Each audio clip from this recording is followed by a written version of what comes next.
This happened during a road trip I was taking on the way back from seeing my family for the holidays. I'm not usually one to drive more than a couple hours because I much prefer flying, but this year the tickets to where I was going were way more expensive for some reason. It would have cost me over $1,000 for a round-trip flight that only went a few states over.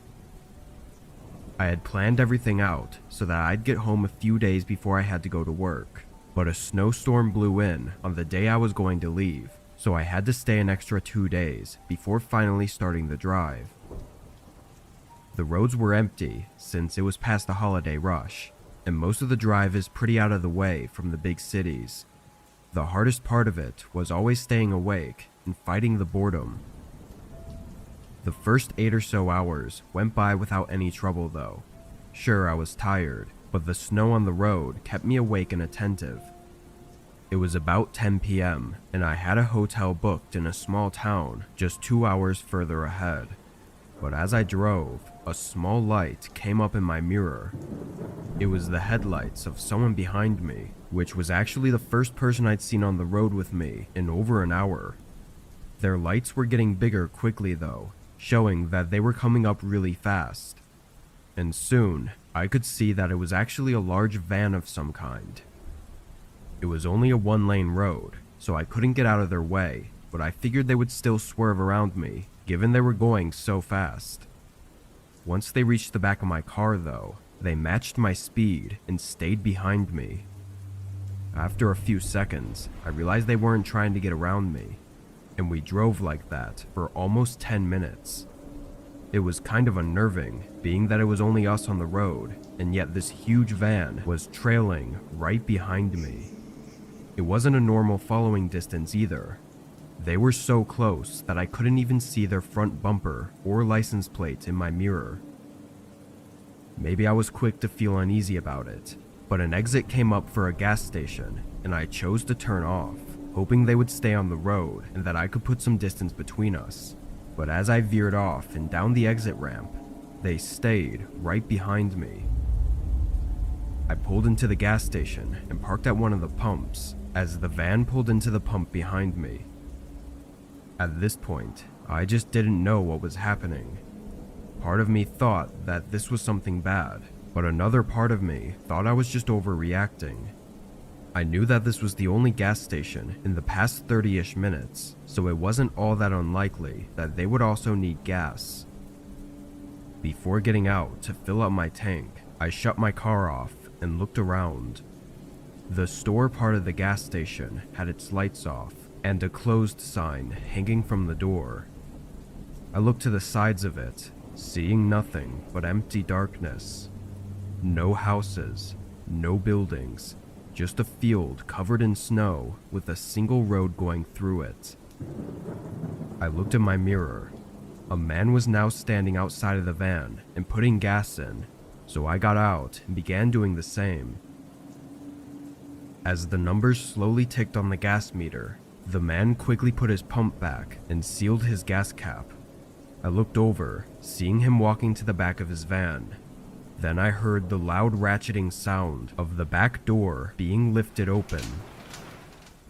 There was something in that moment, maybe a gut feeling or just an instinct of some kind, that told me to get out of there.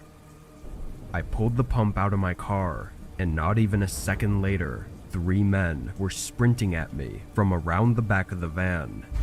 I dropped the pump on the ground and quickly got in my car, locking the doors just as one of them grabbed the handle and tried to rip it open. I was shaking and moving as quick as I could to get the car on. All 3 of them went around trying each door, but then immediately sprinted back to their van before I'd even had the chance to pull away. When I did though, I saw them drive away soon after, going in the opposite direction, down the way we had come from. I let the police know what happened, but never even got a call back with any updates. I think it's obvious they were trying to abduct people under the cover of night on the vast, unpopulated highway. What's terrifying is how confident and, for lack of a better word, professional the whole operation was. It seemed that as soon as they realized I was securely in my car and it wasn't going to be effortless, they fled the scene without even needing to communicate with each other. It was like they had done it many times before. What would have happened if they'd gotten me? I don't know, but I urge everyone to learn from my mistakes because you may not be as lucky as I was.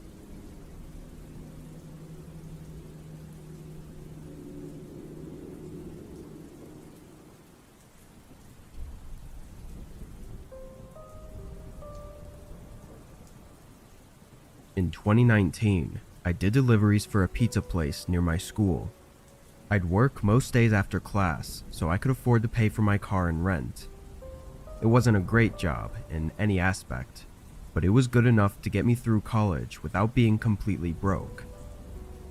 This night was no different than most in the beginning. I clocked in at 6 and delivered for 3 hours straight, then took a lunch break and started again at 9:30. I picked up the next order and started heading to the place. The address didn't look like a house, but the route it took me on to get there was not what I was expecting. It took me further out from town, away from most houses and stores, and into a business center. It was an area full of small office buildings and nothing else. I drove down the road and couldn't really tell what any of the addresses were, so I just followed the directions on the GPS and hoped it would take me into the right parking lot. When I turned in, I drove through a pretty long parking area until I reached the front of the building and could read the address. It matched up with the one on the order, but something was off. The parking lot was completely empty, not even the streetlights were on, and the office building had no signs of anyone being inside. I double-checked the address, thinking there must have been a mistake, but it all checked out. I even tried searching it on Google for any places nearby with the same address, but no, this was it. I set my car in park and got out, glancing around before walking up to the door. It was a glass door with a dark tint covering it. I knocked, then took a step back and waited. It only took a moment before the door opened. It was a middle-aged man wearing very casual clothes and holding a small grin on his face. He suddenly got overly excited and said he was happy the food had finally arrived and that everyone was hungry. I looked behind him, not seeing anyone else, and only a single light on in the middle of the hallway. But I ignored it and just told him his total. He must have realized what I was looking for though, as he quickly explained that everyone else was in the rec room on the 3rd floor for a company party. I smiled to be polite, but the man was talking with an overwhelming amount of excitement, so much so that it almost felt like he had to be faking it. He pulled out his wallet and handed me cash for the pizzas, along with a $10 tip. But as I took the money, he asked me for a favor. He wanted help bringing the pizzas up to the 3rd floor. The man had put me in a strange position. Having taken the generous tip already, it felt like it would only be right to help him.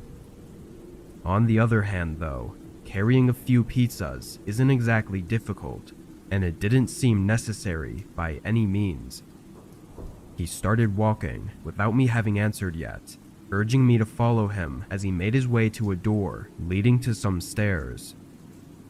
I trailed behind, keeping my distance but following him into the stairwell. As I entered though, I felt a cold rush of air and noticed all the lights were off. Only the small light from the hallway lit the entrance to the stairs.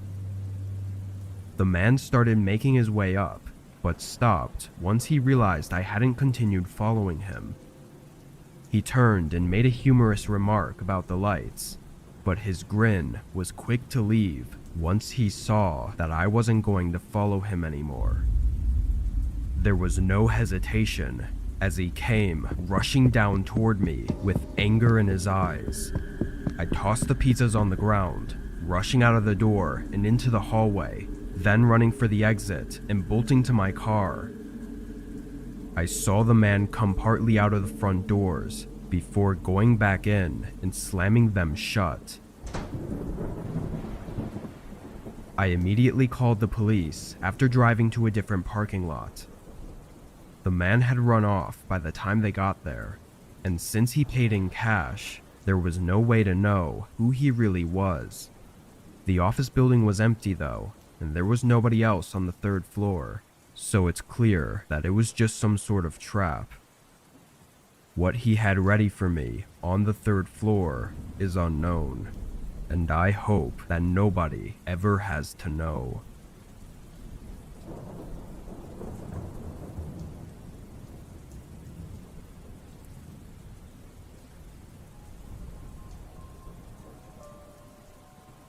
I work for my dad at his small construction business.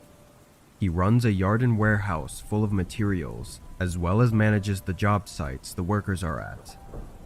Since I was only 17 at the time, my job was to basically be the errand boy. I'd drive materials back and forth and pick up anything that was needed. Depending on the job though, some materials would need to be there before workers arrived, because they would need them so they could get to work right away in the morning. So every once in a while, during busy weeks, I'd have to start work really early, like 2 or 3 a.m., to make sure I could drop everything off in time. Obviously, this was only during the summer, when I didn't have school, so I really had no excuse for not being able to work. I liked doing the deliveries early though, because it was calm and I didn't have to deal with anyone telling me what to do. On this day, I arrived at the warehouse at 3 a.m. and loaded up, then started making my way to the job site.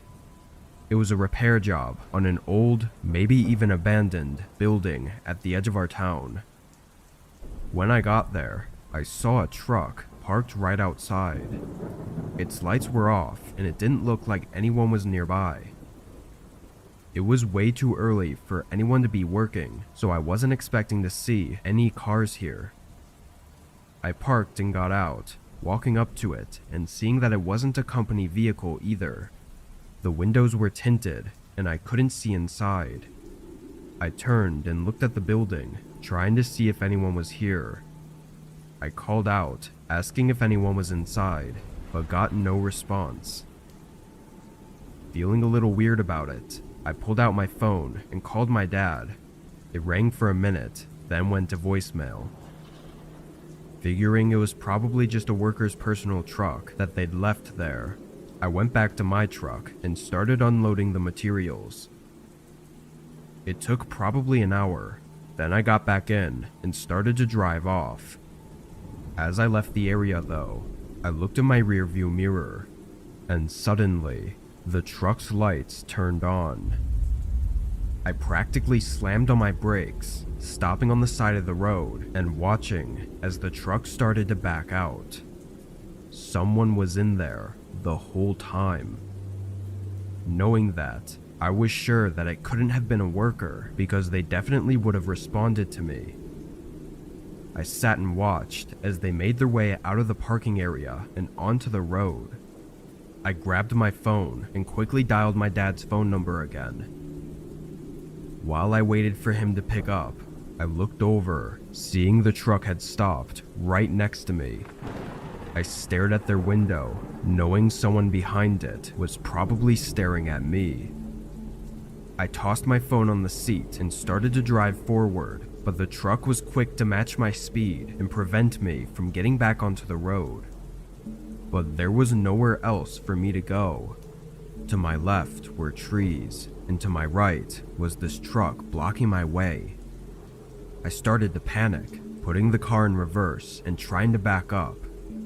The truck did the same until they tapped to the side of my car, making me lose control and slide completely off the shoulder and hit the side of a tree. The truck quickly stopped right at the top of the road, as if they were going to get out. But then their brake lights suddenly turned off again as they put it back in drive and sped away.